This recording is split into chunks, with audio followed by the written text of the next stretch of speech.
Bakit si Jesucristo nagpabautismo kay Juan Bautista?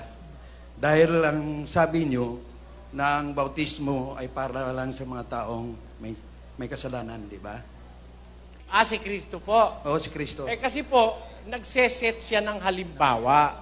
Binibigay niya lang halimbawa na siya, wala nga siyang kasalanan, nagpabautismo siya. Lalo na tayong makasalanan ng dapat magpabautismo. Pakinggan nyo, sa unang Pedro 2, Kay sa sini, mga gintawag kamo, kay si Kristo man, nagantos tungod sa inyo, nga nagabilin sa inyo, sing sulundan. Agud nga pagsundo ninyo, ang iya mga tikang. ayan, nagbigay sa inyo ng halimbawa upang magsisunod kayo sa mga hakbang niya. Si Kristo po nagseset ng example.